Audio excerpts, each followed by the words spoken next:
Muy buenas noches, mi gente. Dios bendiga a cada una de las personas que está sintonizando esta programación de Por su gracia.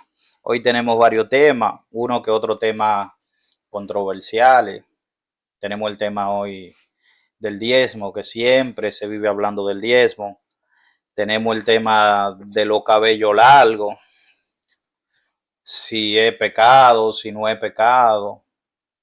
Eh, Entre otros temas, tenemos un tema de una teofanía, eh, que es sobre el libro de Josué, donde el Señor se le presenta a Josué, presentándose como el Todopoderoso, como un guerrero del Señor. Directamente es una teofanía porque es la representación de Jesucristo y vemos los paralelos en Apocalipsis y en los demás libros. Y bueno, vamos para esa, porque a eso fue lo que vinimos. Este es un programa que es para bendecir la vida de cada uno de ustedes, así que pueden dejar su comentario y pueden hacer cualquier pregunta, cualquier inquietud que tengan, que nosotros vamos a estarle contestando dentro de nuestro eh, humilde conocimiento de la palabra, todo basado en lo que dice las escrituras, pues comprendemos que la palabra es nuestro manual de fe y conducta y que nos debemos exactamente a ella y no podemos hacer nada si no está basada en la palabra, porque el mismo Señor dijo que debemos de escudriñarla porque en ella está la vida eterna. Entonces nuestra responsabilidad, eh, estar pendiente con la palabra, estar escudriñándola para no ser engañado, para no ser manipulado por muchas personas. Hoy en día hay muchos lobos, rapaces, apóstoles, llámese profeta, llámese pastor, evangelista, mucha gente que andan muy vivo en la calle, quitándole las pocas cosas que tienen los miembros. Bueno, vamos a iniciar, mi hermano Christopher. Algo para decir al público. Bueno, buenas noches a todos, Dios los bendiga. Estamos en la séptima o octava, Más o menos séptima, séptima o octava séptima entrega. edición del programa Por Su Gracia. Y, y la idea es tratar de aclararle las dudas a las personas según lo que dice la Biblia y no según lo que la gente maneja como reglamento de hombre o algo así. Entonces, quería agradecer al hermano Mario más por una edición más acá con él y vamos a empezar. Amén, mi hermano. Christopher, ¿cuál es el primer tema con el que vamos a iniciar? Que hay Repite. hay dos hermanos que tienen, Tres hermanos. sí, no, no, pero hay dos hermanos que mandaron videos, hasta más, muchos sobre la duda sobre el diezmo y dónde están parados en el Nuevo Testamento y si es correcto, si es incorrecto, si... Entonces, tipo, eso es yo vi que es una duda muy frecuente hoy en día. Y esa duda está causando muchos problemas en las personas, porque esa duda está causando que personas que no son cristianas, que de verdad no tienen a Cristo en su corazón, estén adueñándose de la plata de otros, y eso al mismo tiempo provoca que esas personas que dan empiecen a sentir la necesidad de no dar y agarrar un amor extremo al dinero y terminar amando al dinero. Claro, Y en la propia palabra habla que no puedes amar a dos dioses. Entonces, o amar a Dios y a otra cosa arriba de Dios. claro, su Dios es el dinero. Y entonces termina haciendo que las personas tengan al dinero como su Dios. O sea, que les cuesta despegarse de eso. Entonces sería bueno empezar por esa pregunta. Que el hermano igual así la hizo. Eh, no me acuerdo cuál fueron los otros dos hermanos que le hicieron. El hermano igual así fue uno. El hermano José Ernesto fue otro, y después otro hermano llamado Juan, que había mandado un video antes que no pudimos editarlo, ¿te acordás? En el primer que salió medio sin voz y eso, pero le habíamos respondido. Entonces sería bueno empezar con ese tema. Bueno, El con el hermano igual diezmo. así es de Santana de Libramento. aclaremos, él es brasileño, y él me mandó ese video para que nosotros pudiéramos explicarle a él si es bíblico en el Nuevo Testamento, si hay Si algo es que ampara el si es testamento. obligatorio. Exactamente. Aclarando que recibimos también videos de todo lado, pero recibimos muchos videos de Brasil porque estamos en la frontera, estamos en Uruguay, la frontera con Brasil, entonces convivimos en una frontera abierta y convivimos con gente brasileña, entonces recibimos muchas preguntas de ellos. Amén. Vos mismo empieza con lo del diezmo. Paz do Senhor, irmão. A minha dúvida é sobre o dízimo, que muitas passagens na Bíblia falam que o dízimo tem que se dar o dízimo, mas acontece que muitos irmãos contestam que o dízimo é do Antigo Testamento e alguns irmãos tentam até justificar com algumas passagens no Novo Testamento, mas não se mantém, não se estrutura, por causa que o dízimo era dado para sustentar uma tribo no Antigo Testamento e era através de mantimentos, não de dinheiro. Gostaria que o irmão me respondesse essa dúvida que eu tenho e vários irmãos. Sou José Ernesto daqui de Livramento. Gostaria de saber dos irmãos sobre o dízimo. O que os irmãos acham sobre o dízimo? Se o dízimo é obrigatório ou não. Bueno, el diezmo en realidad en la Biblia lo ampara en el Antiguo Testamento, en Deuteronomio, pero solo que la Biblia ahí lo ampara como una ley obligatoria. Entonces, ¿qué pasa? Cuando lo ampara como una ley obligatoria, nosotros estamos pasando por problemas, muchos problemas por culpa de ese sentido. Como explicaba anteriormente, la gente está muy sentida con las personas autoritarias que hay en la iglesia, con las autoridades de la iglesia que serían los pastores. No hablo de todos en general, que quede claro eso, pero que están muy preocupados con, en realidad no están haciendo la obra, ni están trabajando para la obra, están prácticamente trabajando para ellos usando la palabra de Dios. Entonces, hoy en día hay mucha iglesia que engaña a la persona, que normalmente una persona engañada es una persona que llega con algún dolor, con algún problema y quiere encontrar una solución en Jesús, en Dios, solo que llegan a lugares equivocados donde la gente sabe aprovecharse de ese sentimiento que está teniendo esa persona en ese momento. Entonces lo toma como una debilidad de esa persona y la va ayudando. Entonces termina haciendo que la persona crea en reglamentos humanos como doctrinas, como sana doctrina. Y no es así. Entonces, el reglamento el diezmo era una ley obligatoria en el Antiguo Testamento. Se lo daba a la tribu de los levitas, porque ellos no tenían permitido tener propiedades. Si no me equivoco, no sé si era así. Así mismo. No eran permitidos tener propiedades. Entonces, el diezmo era para ayudarlo a ellos, a los sacerdotes, también a las viudas, a los huérfanos creo que sí, no, yo llegué a leer una parte como desamparados también, a las personas que necesitaban, a los necesitados. Sí, a los huérfanos, a los extranjeros que Extranjeros, tampoco tenían dinero. Extranjeros, solo que la versión original dice extranjeros, pero en la otra versión que yo tenía decía desamparados, más o menos así. Entonces era tipo, y no era plata, vamos a aclarar eso también, que no era dinero, era cosecha, era ganado, era tipo una ayuda, un aporte que se daba para que la tribu de los levitas, por ejemplo, tuviera sustento de eso.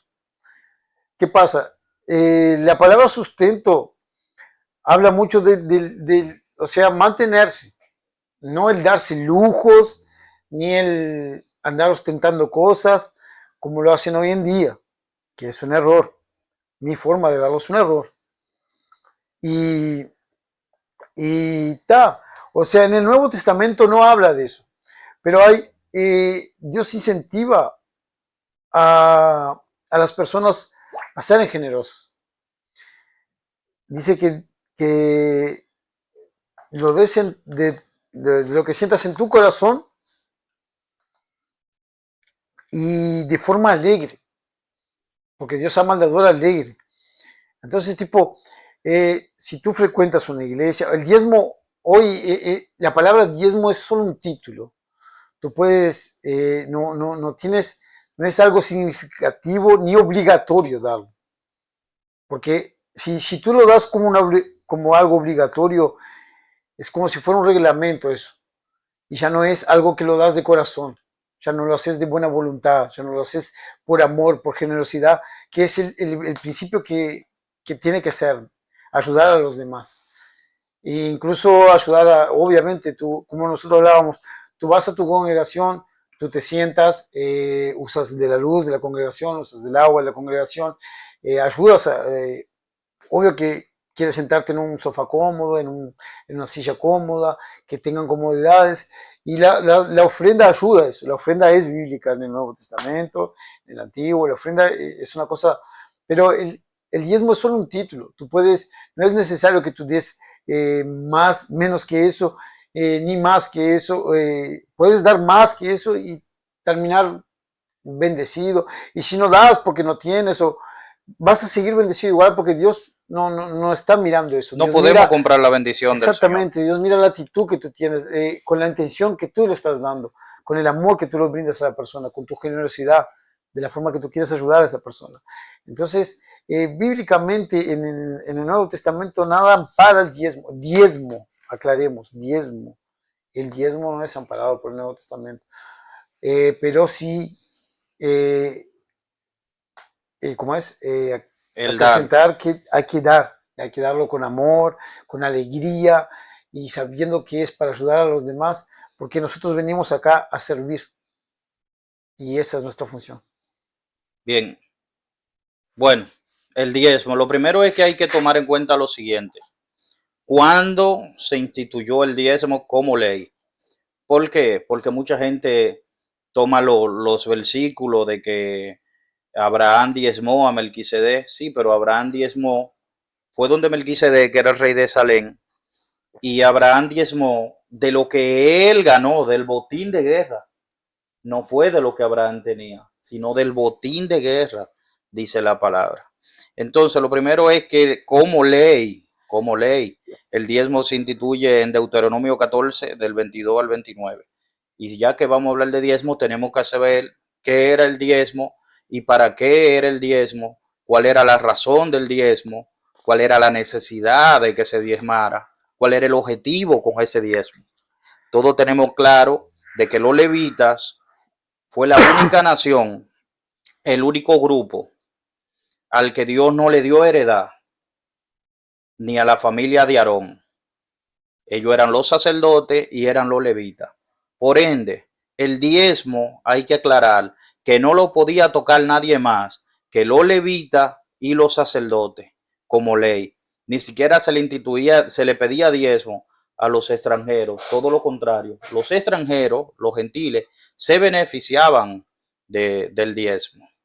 Entonces, en Deuteronomio 14, versículo 22 dice, indefinidamente, indefectiblemente, mejor dicho, disculpen, indefectiblemente, que es algo sin defecto, lo que vayas a dar. Diezmará todo el producto del grano que rindiere tu campo cada año.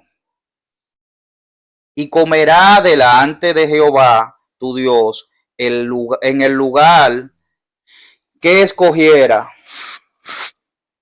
que en el lugar que el Señor escogiera para poner allí su nombre. Podía ser un tabernáculo, podía ser algo por el estilo. El diezmo de tu grano, de tu vino y de tu aceite, y la primicia de tu manada y de tus granos y de tu ganado, para que aprendas a temer a Jehová tu Dios en todos los días. Versículo 24. Y si el camino fuera tan largo que no puedes llevarlo, porque está lejos, el lugar que Jehová tu Dios preparó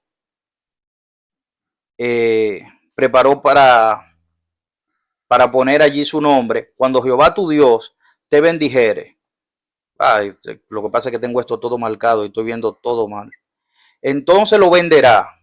Oye bien, porque muchos dicen hoy para cobrar el diezmo, no, el diezmo sí era para el ganado, era el becerro y era la cosa, pero hoy nadie tiene ganado, hoy nadie tiene becerro, sí, pero en esa época había dinero. Cuando se instituyó había dinero, había moneda de plata, había moneda de oro, que cada una tenía un valor. Entonces había dinero. ¿Y qué le dice el Señor acá en el 25? Entonces lo venderá y guardarás el dinero en tus manos. No dice que se lo dé a los sacerdotes, no dice que se lo dé a los levitas. Estamos leyendo la palabra cuando se instituyó el diezmo. Dice, y lo guardarás en tus manos y vendrás al lugar que Jehová tu Dios escogiere. Ese lugar, si era lejos, si te quedaba muy lejos, vas a vender las cosas, porque el objetivo era que hubiera comida en la casa del Señor. Y darás el dinero por todo lo que desees, por vaca, por oveja, por vino, por sidra o por cualquier cosa que tú deseares. Y comerás allí delante de Jehová tu Dios, y te alegrará tú y tu familia. ¿Qué le está diciendo el Señor? Vende los animales, vende el vino, vende todo, trae el dinero y luego que esté allá, compra con ese dinero y regocíjate tú y tu familia. Y dice el 27, y no desampararás al levita que habitare en tu población, porque no tiene parte ni heredad contigo. Al fin de cada 3 años sacará todos el diezmo de tu producto de aquel año y lo guardará en tus ciudades. Y vendrá el levita que no tiene parte ni heredad contigo, y el extranjero, y el huérfano, y la viuda que hubiere en tus poblaciones, y comerán y serán saciados, para que Jehová tu Dios te bendiga en todas obras de tus manos. Entonces, acá vamos viendo lo primero. Era el diezmo, no era dinero. Era comida, era comida. Y la gente viene y maldice a los hermanos, lo maldice con Malaquías 3:10 en adelante. Ahora vamos a leer Malaquías 3:10, que Malaquías 3:10 es un paralelo que habla del diezmo, y en Malaquías vamos a ver lo siguiente, que el diezmo también es comida, que el diezmo también es comida. Entonces ahí lo vamos a ver ahora, Malaquías 3:10. Trae todo el diezmo al alfolí y haya alimento en mi casa, y probadme ahora en todo, dice Jehová de los ejércitos, si no os abriré la ventana de los cielos y derramaré sobre vosotros bendiciones hasta que sobreabunden. ¿Qué dice acá? Trae los diezmos al alfolí. Ojo, el alfolí no es el alfolí que utilizan los evangélicos hoy. El alfolí era un granero, era como un galpón donde se guardaban todos los alimentos. Pero ¿qué tal? Nosotros los creyentes hemos modificado el alfolí y tenemos un alfolí para recibir dinero. Nunca fue dinero, fue alimento. Ahora bien, lo mismo que yo siempre digo, si la persona quiere cobrar diezmo, si los pastores, evangelistas, profetas, apóstoles quieren cobrar diezmo, cóbrenlo. Pero el uso del dinero, del diezmo, tiene que ser el mismo uso del Antiguo Testamento que instituyó el Señor. ¿Cuál era el uso? Suministrar alimento a los necesitados. Si hay una viuda dentro de la congregación, esa viuda no trabaja, hay que darle dinero a esa viuda o hay que mantener a esa viuda. Hay que mantenerla. Nos vamos al libro de los Hechos cuando no había necesidad porque todo lo tenían en común y Esteban era uno de los que administraba todo eso. ¿Por qué? Porque ellos todo lo tenían en común, no había necesidad en la obra. ¿Vas a cobrar diezmo? Sí, cóbralo, no hay ningún problema. Pero ese diezmo es para no es para agua, no es para luz, no, eso no fue lo que el Señor instituyó. El Señor lo instituyó claro. Eso es para los huérfanos. Eso es para la persona que necesita. Entre ellos está el levita. Otra cosa es que el diezmo nada más lo podían tocar los levitas. El diezmo no lo podía tocar nadie más que no fuera de la tribu de Leví. Nadie podía tocar eso si no era de Leví o del sacerdote. Nadie lo podía tocar, así como habían cosas que no lo podía comer nadie del pueblo de Israel y los extranjeros lo podían comer. Y para el extranjero no era pecado, pero para el pueblo de Israel sí, porque era un mandato que Dios le había dado al pueblo. Hay cosas que eran directamente para el pueblo. La palabra diezmo en el Nuevo Testamento porque no es una ley, aparece 8 veces en todo el Nuevo Testamento. Y esas 8 veces, ¿dónde aparece esa palabra diezmo? Aparece en el libro de, o en la carta, mejor dicho, aparece en la carta de los hebreos. Y cuando aparece en la carta de los hebreos la palabra diezmo, que habla del diezmo de Melquisedec, que habla del diezmo que dio Abraham, y lo menciona otras cuantas veces más en esos versículos. Solo ahí. Y la gente dice, no, pero que en el libro de Mateo y en Lucas también sale la palabra diezmo. Sí, pero tenemos que entender algo. En el libro de Mateo pertenece al Antiguo Testamento, porque el Nuevo Testamento inicia con la muerte y resurrección de Jesucristo. Esa es una. Ahora, ¿cuál es el problema? El que quiere diezmar y se siente bien diezmando, diezme, no está mal que diezme. El pueblo lo que tiene que aprender es lo siguiente, y es que tiene que dar. El pueblo tiene que dar. Las iglesias se mantienen con dinero. ¿Me entiende? Desde el tiempo de los Hechos, cuando Pablo le habla a los corintios, le habla muy claro y le dice que guarden esa ofrenda para llevársela al pueblo de Israel, al pueblo de Jerusalén, que estaba pasando por una mala crisis. Y dice que dé con alegría, porque Dios ama al dador alegre, que den de acuerdo a como hayamos progresado. Entonces, por absolutamente todo lo que tenemos le pertenece al Señor. Acá no se nos está pidiendo un 10%.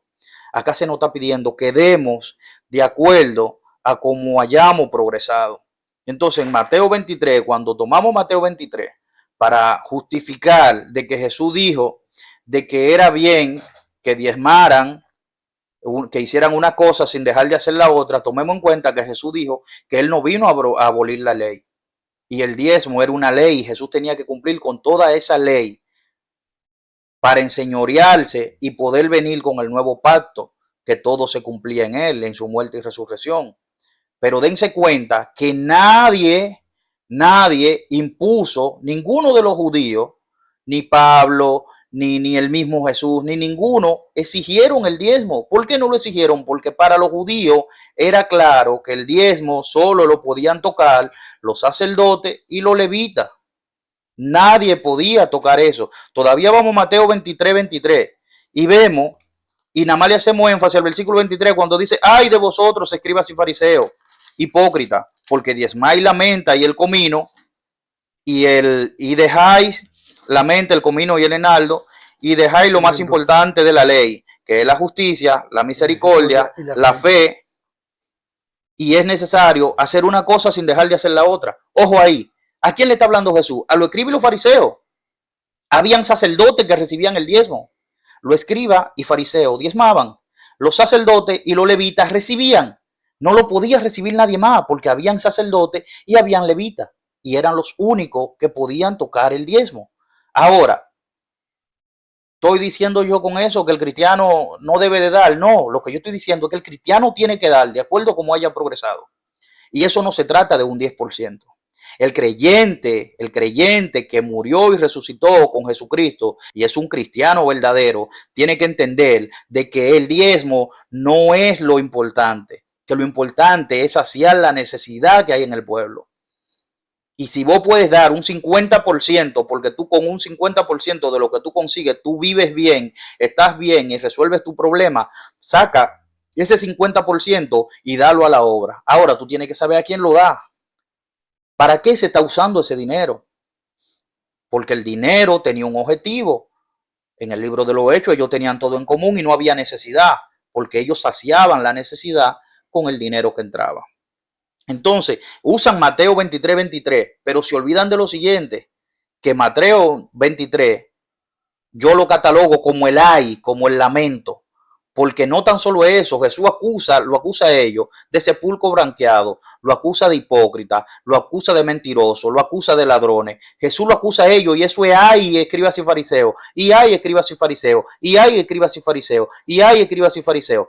Y todos los palos que Jesús le da en el capítulo 23 a los escribas y fariseos, y luego entra con que vosotros sois la luz del mundo en ese sermón, nos damos cuenta de que el objetivo no era simplemente saltar el diezmo, es todo el hay, pero las personas, los ávaros, porque hay una guerra muy fuerte hoy en día, hay una guerra con los ávaros los ávaros de ambas partes, el creyente avaro que no entiende de que como creyente tiene que esforzarse para que el ministerio del Señor crezca, para que hayan silla nueva en las iglesias, para que haya un buen aire, para que las cosas vayan bien. Ese avaro que no quiere dar, y está el pastor o el ministro avaro que nada más habla de dinero porque quiere el dinero para saciar su gusto, para saciar sus deseos, y no le da el uso al dinero que en realidad se le tiene que dar.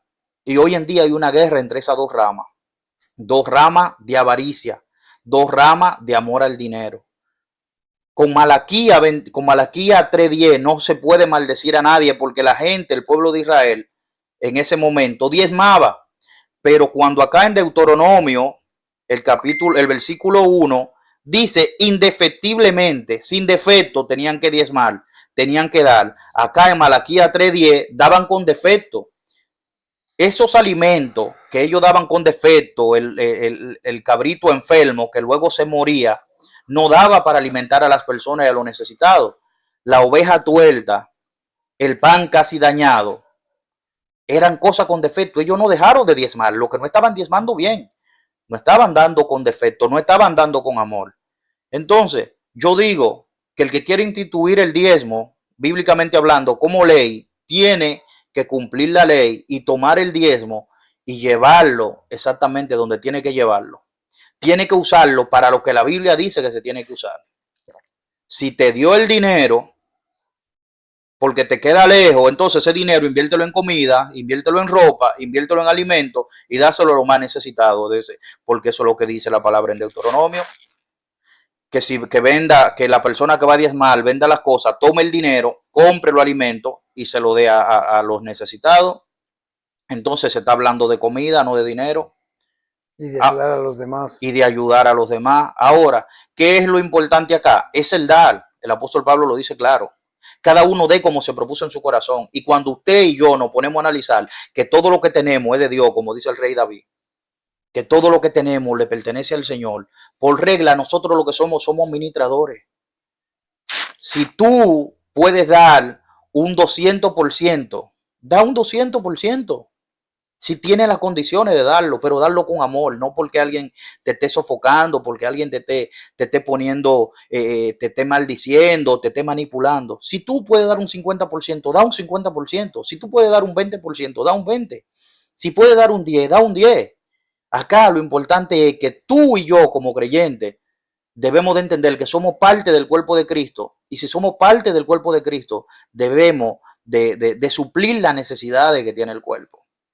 Entonces, es el diezmo instituido como ley en el Nuevo Testamento, no lo vas a ver nunca como un mandato, porque la única vez que se habla en el Nuevo Testamento que inicia luego de la muerte y resurrección de Cristo, es solamente cuando se habla en el libro de los Hebreos, en la carta a los Hebreos. Y ojo con esto, en la carta a los Hebreos no se resalta el diezmo, en la carta a los Hebreos se resalta a Jesús como sumo sacerdote, porque solo el sumo sacerdote y solo los levitas podían tomar el diezmo. Y hubo una excepción con Melquisedec. Muy bien, esa excepción con Melquisedec estuvo. Ahora, la pregunta está, ¿se diezmaba anteriormente? Sí. El diezmo en el mundo, para las personas del mundo y las demás naciones, era un impuesto que se pagaba. Pero tomen en cuenta que el pueblo de Israel no tenía reyes. El pueblo de Israel era comandado por el mismo Dios, por Moisés y por los sacerdotes. Entonces, esas necesidades que cubría un rey, la cubrían ellos. Entonces ahí es otra cosa también que tenemos que tomar en cuenta. Y Abraham no diezmó siempre a Melquisedec. Ahora, al Señor siempre se le daba la primicia, se la dio a Abel. Al Señor siempre se le daba algo, pero no venga tú, que el dinero que tú estás, que el Señor necesita tu dinero. No, el Señor no necesita tu dinero, no necesita mi dinero. Ahora, las personas a nuestro alrededor sí lo necesitan. La iglesia que se está cayendo y hay que cambiar una chapa, necesita el dinero. Necesita el pago de la luz, necesita el pago del internet. Si tiene una radio, necesita las cosas para comprar cámara. Y tú y yo, como miembros que somos, debemos de dar. Y no un 10%, debemos de dar más del 10%. El problema es que no se le ha enseñado a dar y se manipula el creyente.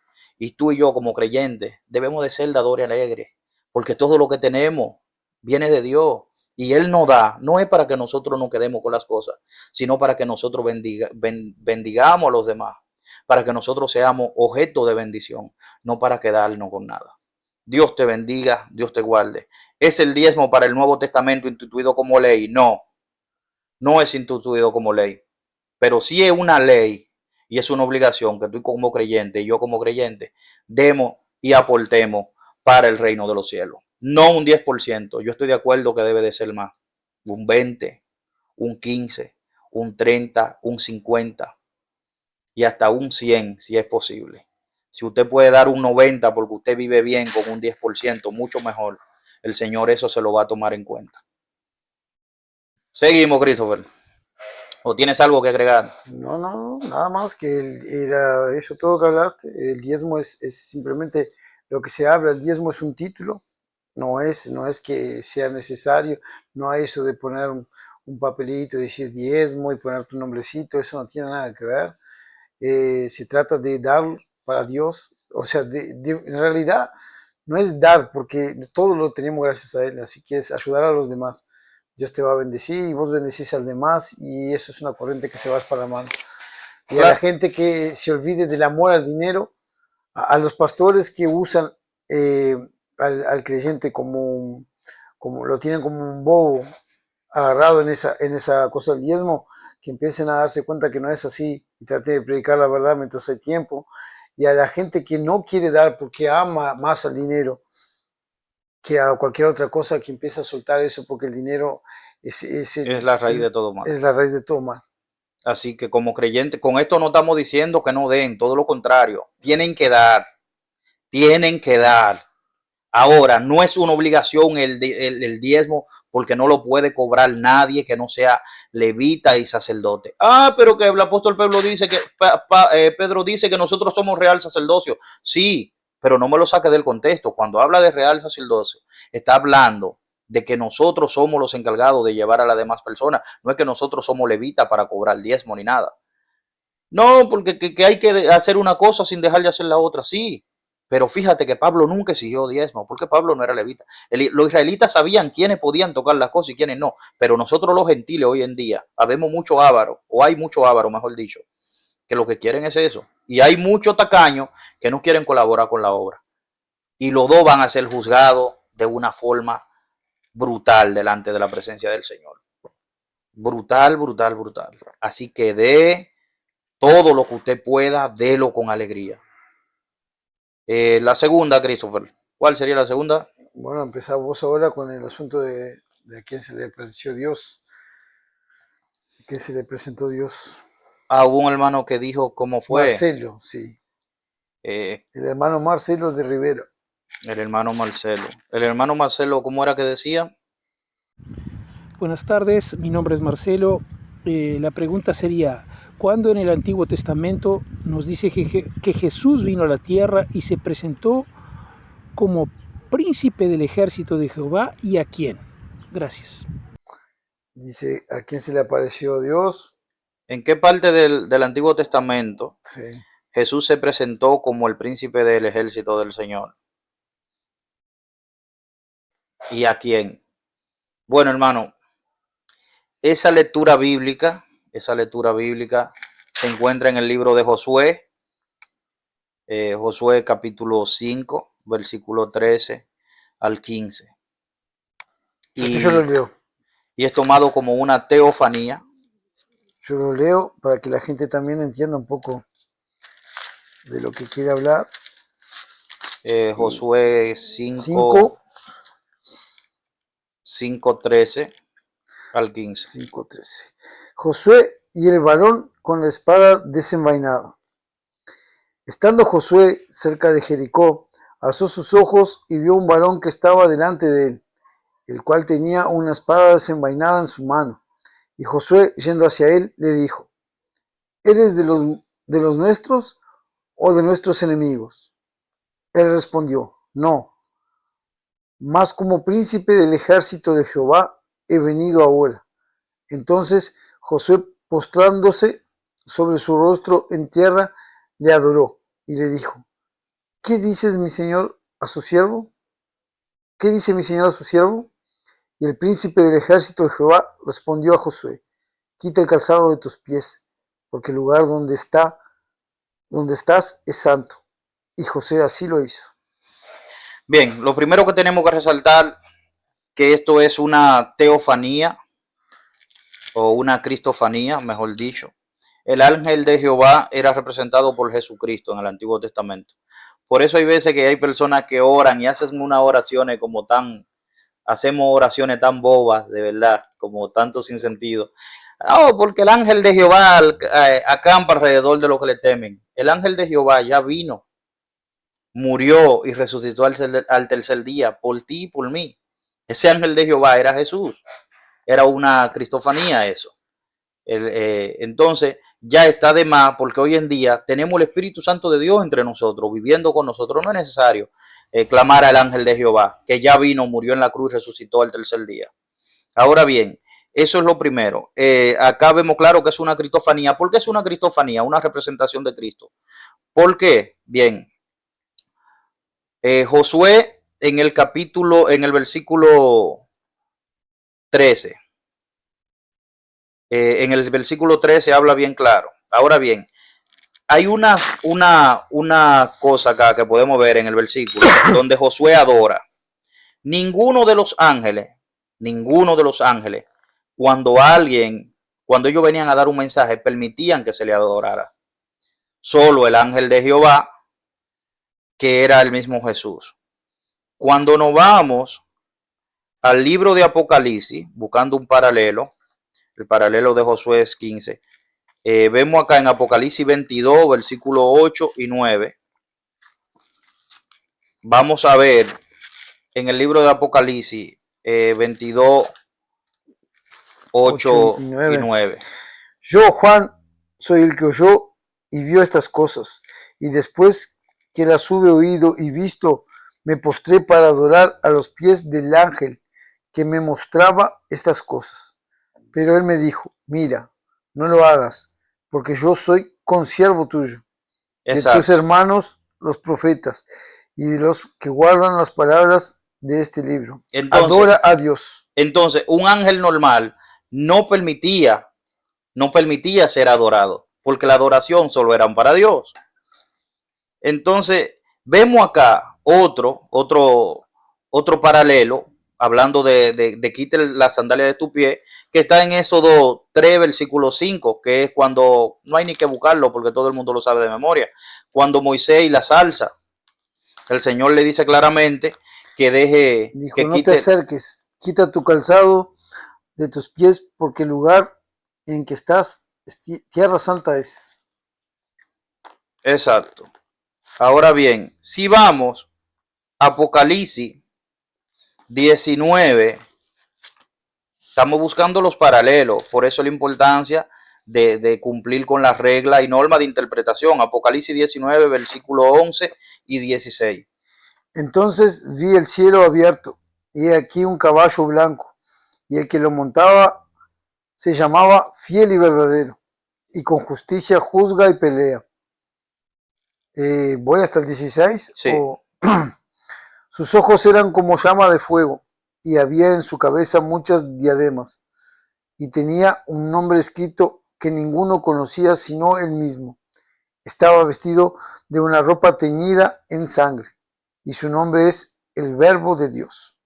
Y los ejércitos celestiales, vestidos de lino finísimo, blanco y limpio, le seguían en caballos blancos.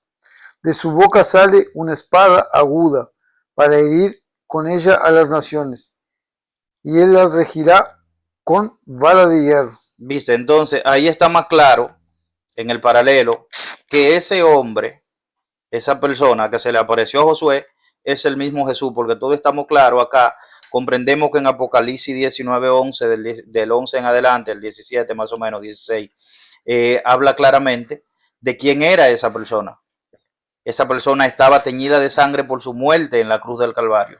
Y era quien tenía la autoridad y estaba haciendo ¿qué? Comandando el ejército. Todos sabemos que Jesús es el Hijo. ¿Y el Hijo qué es? Un príncipe. Entonces es una cristofanía y el paralelo se encuentra en el Nuevo Testamento, pero se le apareció a Josué en el capítulo 5 en el Antiguo Testamento. Muy bien.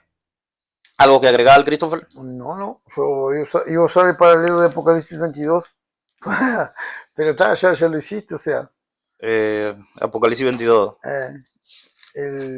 para el hermano Marcelo, espero que le haya sacado, que le hayamos quitado las dudas, si tenía alguna duda sobre eso. Y ahora el hermano Everton de San Paulo pregunta sobre que en Corintios se habla sobre la deshonra de la mujer con el pelo corto y la honra del hombre y la deshonra del hombre de pelo largo. Olá, meu nome é Everton, sou daqui de São Paulo e eu gostaria de saber referente à passagem em 1 Coríntios 4,15, que fala referente ao cabelo e as desonras, né, que é entre o homem e a mulher perante Deus. Aguardo um retorno, tamo junto. Preguntó si eso sigue vigente para los días de hoy. Más o menos. ¿Qué dice la Biblia de eso? Bueno, aquí era Corintios.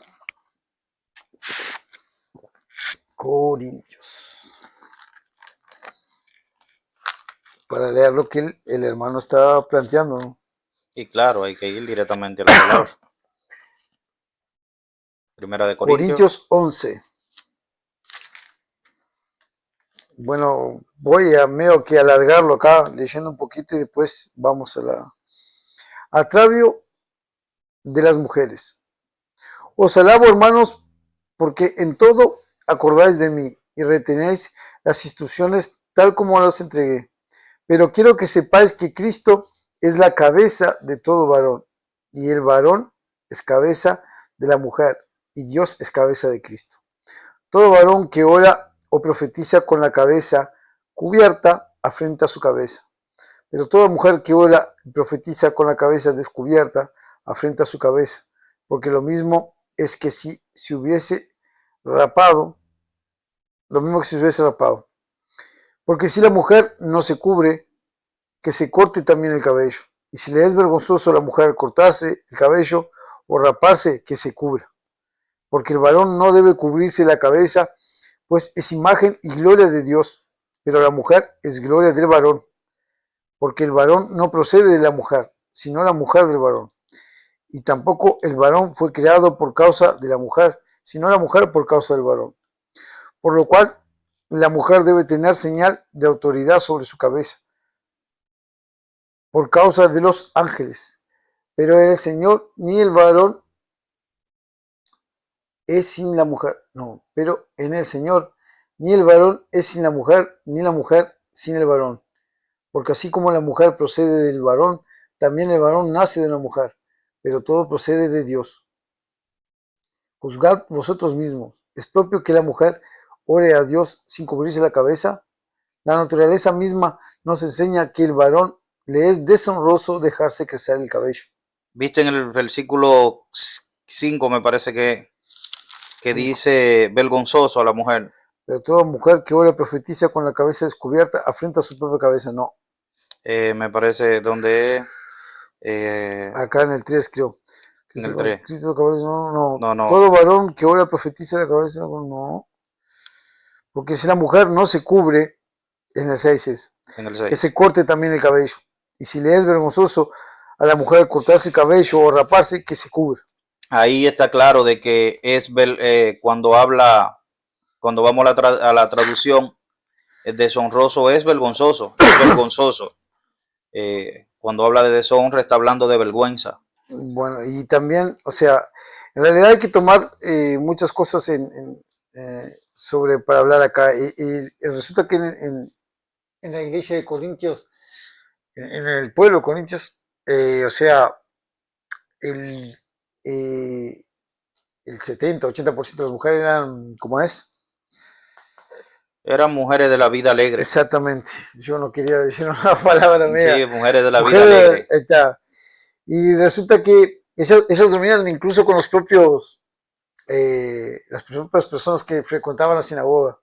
Y también estar de cabeza rapada les era un señal a ellos de que ellas vivían de esa forma. Exactamente. Y, y buscando en la Biblia, la verdad que la palabra deshonra, es como tú terminaste de explicar, que se aplica al sinónimo de vergonzoso. O sea, eso en realidad no vas a perder tu salvación por tener el pelo largo, pero yo creo que hay muchas cosas y experiencias que las tienes que tener tú con el Espíritu Santo. Y hay cosas que el Espíritu te las dice a ti y no las dice a Él, y las dice a mí y no las dice a Él, y le dice a Él y no me la dice a mí, y ni te va a decir a vos. Entonces yo creo que va mucho por ese asunto de la deshonra o no, de la forma que tú estás representando a Dios. Entonces yo creo que al hermano Everton de San Pablo, sobre el asunto del, no es que sea, o sea, deshonroso, significa vergüenza, Vergonzoso. vergonzoso. Entonces, tipo, yo no sabría, no sé con qué palabra explicarte, pero sería, yo creo que eso es tu experiencia con Dios. Hay personas que representan a Dios, que te dicen que recibieron de Dios mismo que no debían tener el pelo largo. Hay personas que a eso no le molesta. Entonces, es como que eso es una experiencia personal de cada uno con Dios. Si tú te sientes bien así, si eso no te da vergüenza de estar con el pelo largo, puedes tener el pelo largo. Si no te trae también, si no es una piedra de trompiezo para otro. Exactamente. ¿Cómo es? Si tú te sientes bien, si tu mente no te juzga, si tú crees que eso no va a estorbar el propósito que Dios tiene para ti en tu vida, si no estraga lo que tú estás haciendo para Dios, siéntete en libertad de tener el pelo largo. Y bueno, muy bien, es así mismo. En realidad, la palabra deshonra quiere dejar dicho vergüenza.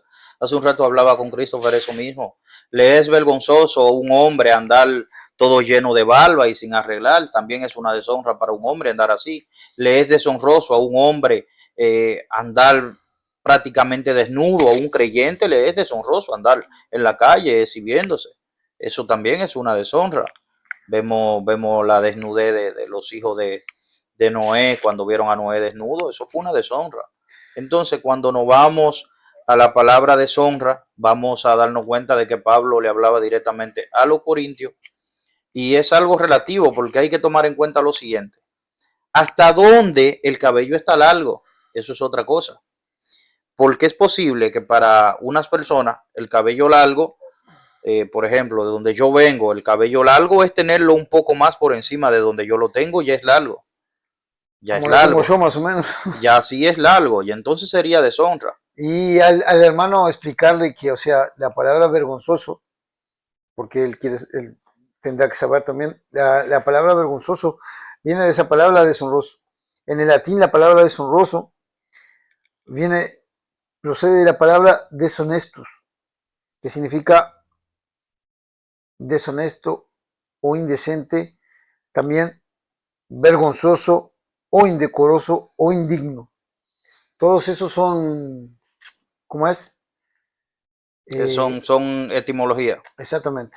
Ahora bien, viendo acá en la etimología del mismo texto que leímos, se aplica de todas esas palabras, la que se aplica es vergonzoso. En el versículo 6, cuando habla sobre la mujer. Porque lo aclara ahí, que para la mujer le es vergonzoso estar sin el pelo, y para el hombre le es vergonzoso tenerlo. Ahora bien, yo creo, según lo que puedo ver acá en este versículo, ahora comprendí algo nuevo, en verdad.